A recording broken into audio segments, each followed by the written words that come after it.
पार्वती पंचक स्तोत्रम। श्री गणेशाय नमः।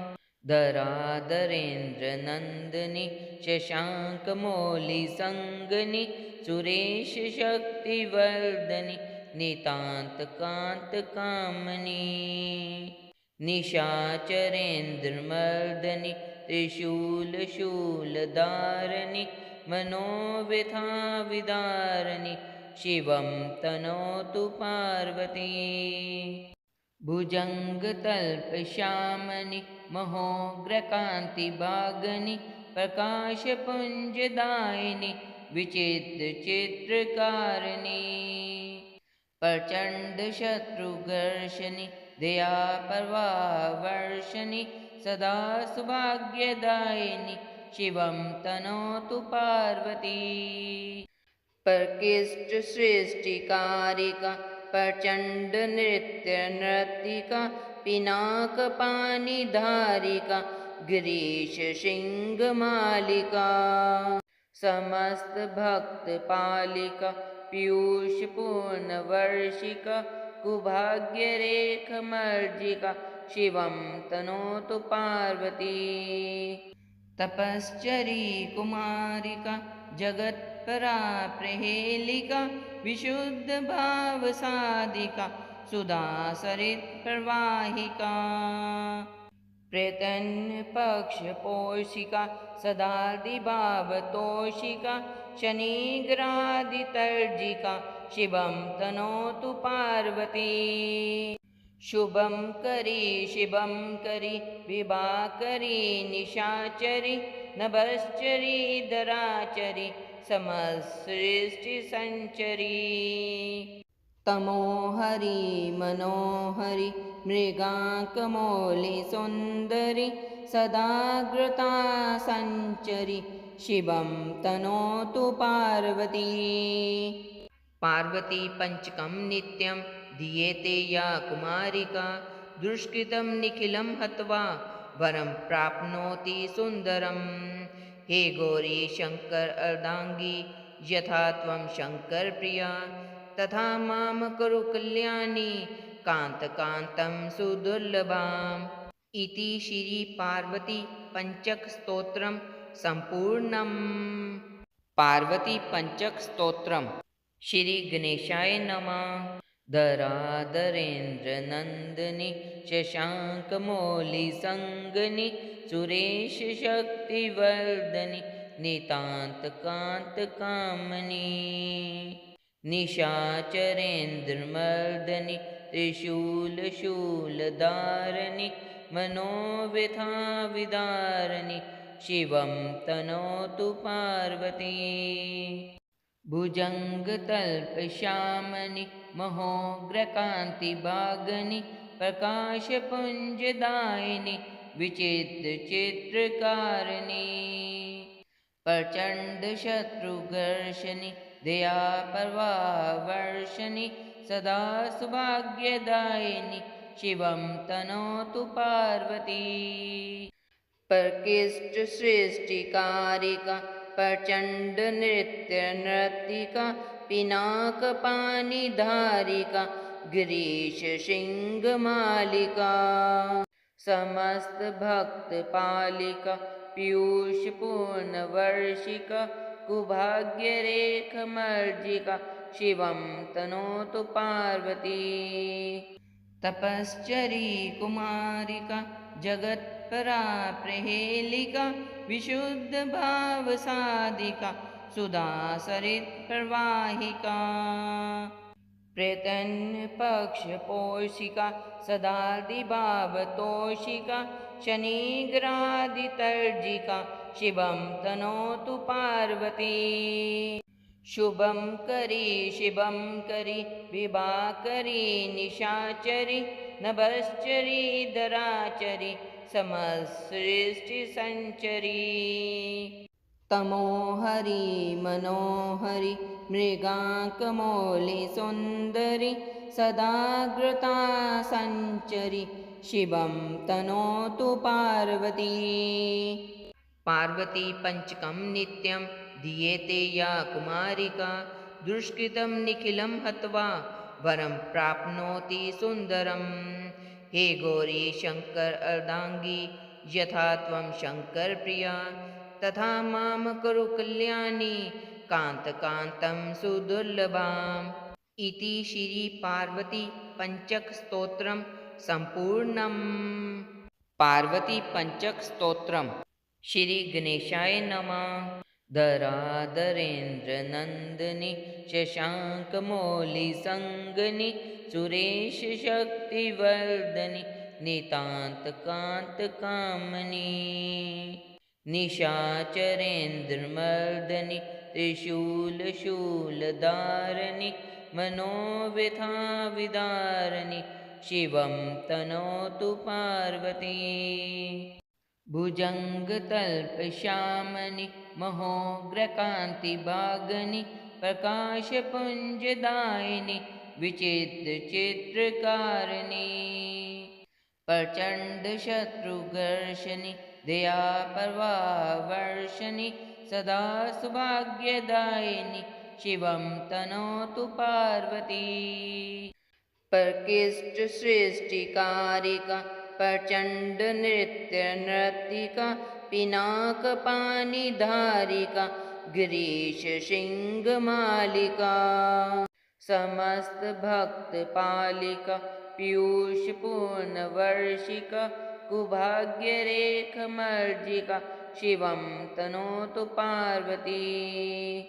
तपश्चरी कुमारिका, जगत्परा प्रहेलिका, विशुद्धभावसाधिका, सुधासरित्प्रवाहिका, प्रत्यन्नपक्षपोषिका, सदादिभावतोषिका, शनिग्रहादितर्जिका, शिवं तनोतु पार्वती।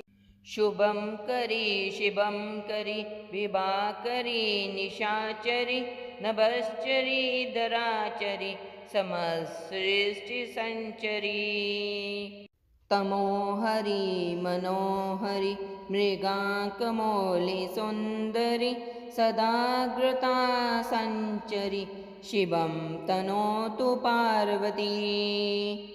पार्वती पंचकं नित्यं दीयते या कुमारिका, दुष्कृतं निखिलं हत्वा वरं प्राप्नोति सुन्दरम्। हे गौरी शङ्कर अर्धाङ्गी, यथा त्वं शङ्करप्रिया, तथा मां कुरु कल्याणी, कान्तकान्तं सुदुर्लभाम्। इति श्री पार्वती पंचक स्तोत्रम संपूर्णम्। पार्वती पंचक स्तोत्रम। श्री गणेशाय नमः।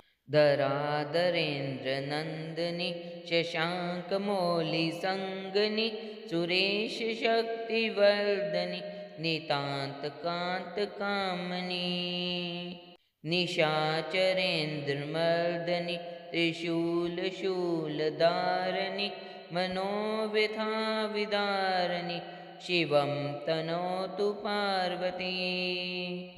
भुजङ्गतल्पश्यामनि, महोग्रकान्तिभागनि, प्रकाशपुञ्जदायिनि, विचित्रचित्रकारिणि, प्रचण्डशत्रुघर्षणि, दयाप्रवाहवर्षणि, सदा सौभाग्यदायिनि, शिवं तनोतु पार्वती।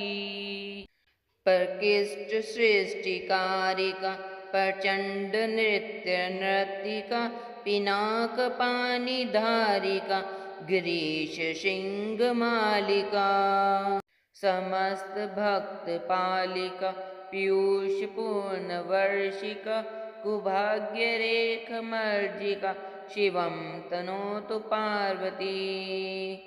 तपश्चरी कुमारिका, जगत्परा प्रहेलिका, विशुद्धभावसाधिका, सुधासरित्प्रवाहिका, प्रत्यन्नपक्षपोषिका, सदादिभावतोषिका, शनिग्रहादितर्जिका, शिवं तनोतु पार्वती।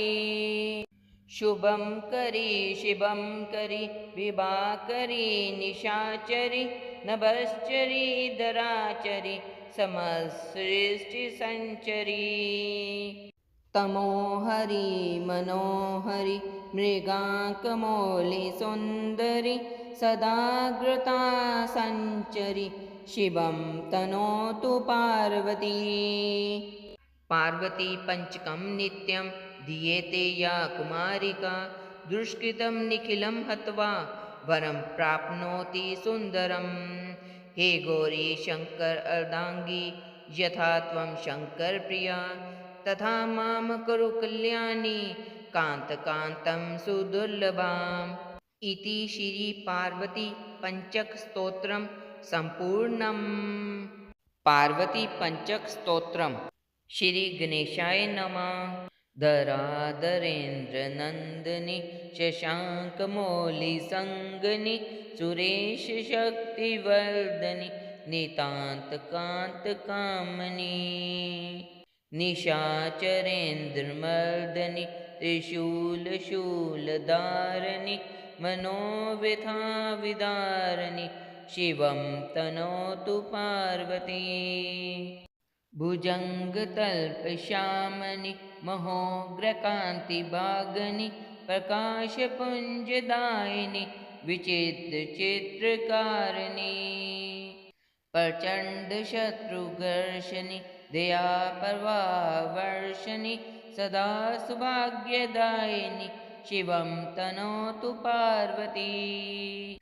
प्रकृष्ट सृष्टिकारिका प्रचण्ड नृत्य नर्तिका पिनाकपाणिधारिका गिरीश सिंहमालिका समस्त भक्त पालिका पीयूष पूर्णवर्षिका कुभाग्यरेखमर्जिका शिवं तनोतु पार्वती। तपश्चरी कुमारिका जगत्परा प्रहेलिका विशुद्ध भाव साधिका सुधा सरित प्रवाहिका प्रतन्य पक्ष पोषिका सदादिभावतोषिका शनिग्रादितर्जिका शिवं तनोतु पार्वती। शुभं करी शिवं करी विभाकरी निशाचरी नभश्चरी धराचरी समसृष्टि संचरी तमोहरि मनोहरि मृगाङ्कमौलि सुन्दरि सदाग्रता सञ्चरि शिवं तनोतु पार्वती। पार्वती पंचकं नित्यं दीयते या कुमारिका दुष्कृतं निखिलं हत्वा वरं प्राप्नोति सुन्दरम्। हे गौरी शङ्कर अर्धाङ्गी यथा त्वं शङ्करप्रिया तथा मां कुरु कल्याणी कान्तकान्तं सुदुर्लभाम्। इति श्री पार्वती पंचक स्तोत्रम संपूर्णम्। पार्वती पंचक स्तोत्रम। श्री गणेशाय नमः। धराधरेन्द्र नंदिनी शशांकमौलि संगनि सुरेश शक्तिवर्धनि नितांत कांत कामनी निशाचरेन्द्रमर्दनि त्रिशूल शूलधारनि मनोव्यथा विदारनि शिवं तनोतु पार्वती। भुजङ्गतल्पश्यामनि महोग्रकान्तिभागनि प्रकाशपुञ्जदायिनि विचित्रचित्रकारिणि प्रचण्डशत्रुघर्षणि दयापर्वावर्षणि सदा सौभाग्यदायिनि शिवं तनोतु पार्वती। प्रकृष्ट सृष्टिकारिका प्रचण्ड नृत्य नर्तिका पिनाकपाणिधारिका गिरीश सिंहमालिका समस्त भक्त पालिका पीयूष पूर्णवर्षिका कुभाग्यरेखमर्जिका शिवं तनोतु पार्वती। तपश्चरी कुमारिका जगत्परा प्रहेलिका विशुद्ध भाव साधिका सुधा सरित प्रवाहिका प्रतन्य पक्ष पोषिका सदादिभावतोषिका शनिग्रादितर्जिका शिवं तनोतु पार्वती शुभं करी शिवं करी विभाकरी निशाचरी नभश्चरी धराचरी समसृष्टिसञ्चरी तमोहरि मनोहरि मृगाङ्कमौलिसुन्दरि सदाग्रता सञ्चरि शिवं तनोतु पार्वती पार्वती पंचकं नित्यं दीयते या कुमारिका दुष्कृतं निखिलं हत्वा वरं प्राप्नोति सुन्दरम् हे गौरी शङ्कर अर्धाङ्गी यथा त्वं शङ्करप्रिया तथा मां कुरु कल्याणी कान्तकान्तं सुदुर्लभाम् इति श्री पार्वती पंचक स्तोत्रम संपूर्णम् पार्वती पंचक स्तोत्रम श्री गणेशाय नमः धराधरेन्द्र नंदिनी शशांकमौलि संगनि सुरेश शक्तिवर्धनि नितांत कांत कामनी निशाचरेन्द्रमर्दनि त्रिशूलशूलधारनि मनोव्यथा विदारनि शिवं तनोतु पार्वती भुजङ्गतल्पश्यामनि महोग्रकान्तिभागनि प्रकाशपुञ्जदायिनि विचित्रचित्रकारिणि प्रचण्डशत्रुघर्षणि दयाप्रवाहवर्षणि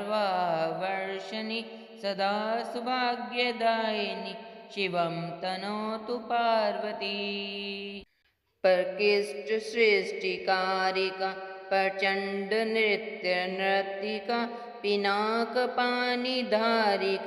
गिरीशशृङ्गमालिका समस्तभक्तपालिका पीयूषपूर्णवर्षिका कुभाग्यरेखमर्जिका शिवं तनोतु पार्वती तपश्चरी कुमारिका जगत्परा प्रहेलिका विशुद्धभावसाधिका